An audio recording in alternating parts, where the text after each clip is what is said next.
GST 2.2 September 22, 2025 நடந்த சீர்திருத்தத்தில் நாம் 5%, 18% tax பற்றி தான் பேசணும். 40% பற்றி பேசல.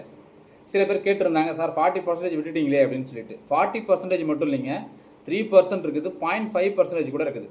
அதாவது நம்ம யூஸ் பண்ணக்கூடிய தங்கம், வைரம், வெள்ளி இதுக்கெல்லாம் 3% ஜிஎஸ்டி, அது இதில் வராது, தனியாக இருக்கும். அதே போல் அதில் யூஸ் பண்ணக்கூடிய ஸ்டோன்ஸ் இருக்குது பார்த்தீங்களா, கற்கள், அதுக்கு 0.5% போடுறாங்க, அதுவும் இதுக்குள்ளே வராது, அது தனியாக இருக்கும். அது போல தான் ஏற்கனவே இருந்த 12%, 28% நீக்கிட்டு இப்போது 5%, 18% வச்சுருக்கிறாங்க. இது இல்லாமல் 40% புதுசாக ஒரு டேக்ஸை போட்டிருக்கிறாங்க.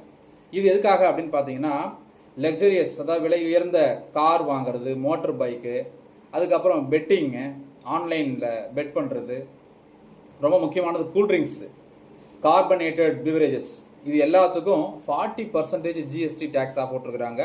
அதிகம் போட்டிருக்கிறாங்க. இருக்கிறதுலே உச்சபட்ச பர்சன்டேஜ் இது தான்.